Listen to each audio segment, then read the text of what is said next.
El-Rufai is stirring up controversy. This idea of population density in the north is a myth.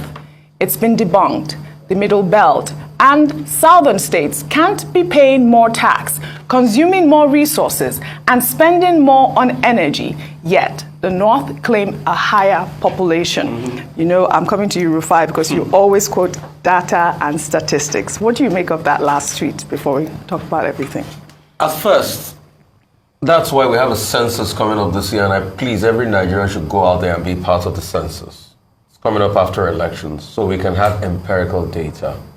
But secondly, we challenge Mr. El-Rufai to bring out the data that shows that Peter Obi is polling 1% in Katsina and Kaduna and some other states he mentioned.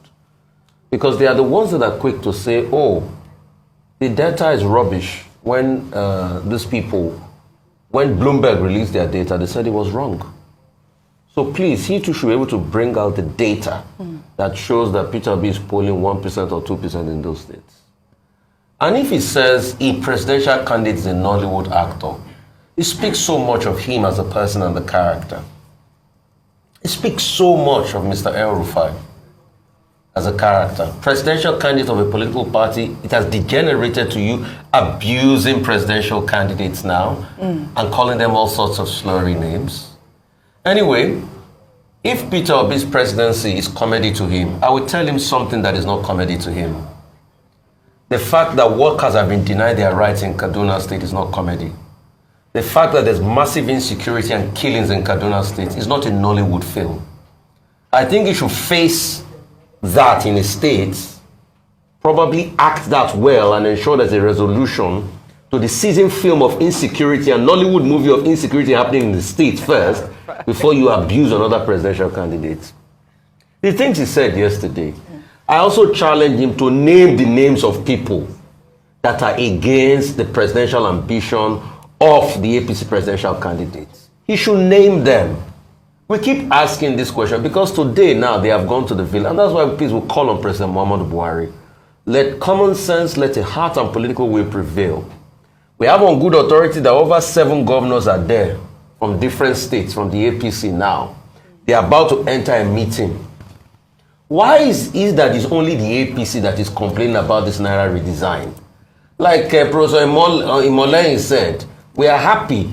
He's a presidential candidate of the Accord Party. They said we are happy at least votes of Nigerians will count. But why is it that for over 4 days now, the APC have only been the party that has been complaining about this? Other parties have not complained about it. Why is that the case?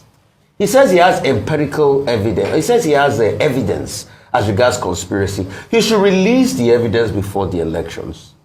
You see, we just want free and fair elections, and we don't want monetization. Because formerly, people used to buy elections in this country. It was always about the highest bidder. And President Muhammadu Buhari is trying to stop that with this Naira policy. Yes. We just hope that after this meeting, we don't see another extension. Because we know that was how President Muhammadu Buhari was met. They met with President Muhammadu Buhari the last time to be able to get the first extension. Please, Nigeria is bleeding already, and these political actors should cease.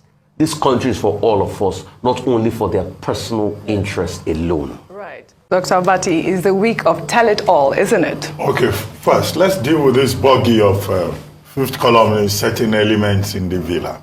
And, you know, that everybody is saying they cannot name those persons. Who are the principal figures within the villa?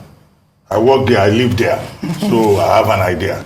You have the president, who is the president of Nigeria. You have the vice president, where you have the office of the vice president and his team, right?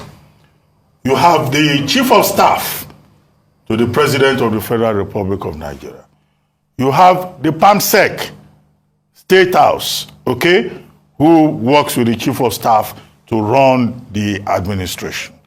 So these are the principal people. The rest of the people will be, you know, staff, starting with special advisors.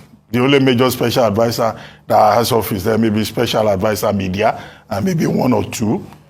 But they are supposed to serve the president. They're supposed to serve the principal.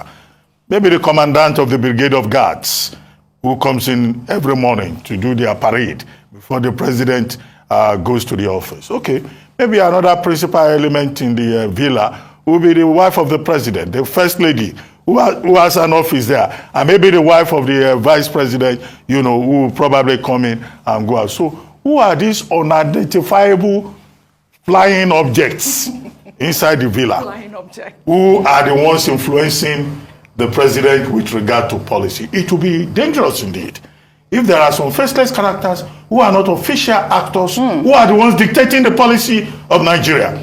And that is why it is important for Nasir El-Rufai, who says he knows those people and that those people know themselves, to name them. Yes, if they absolutely. are not, people recognized under the laws of Nigeria, then it means that we are in a bigger tragedy than we can imagine. Absolutely. That unknown elements, like unknown soldiers, like unknown gunmen in the southeast, that these unknown elements have taken over the presidency of Nigeria. That is the real problem, because the presidency of Nigeria is at the center of the democracy.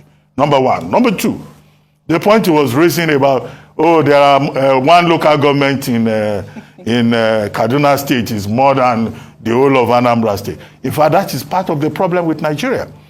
Because Nigerians have been saying that, look, Nigeria has been organized in a lopsided manner, whereby you will have more local governments in Kano State than in Lagos State, where all the states of the north will have more local governments, more allocation under Section 162 of the 1999 Constitution than almost all the states of the south combined.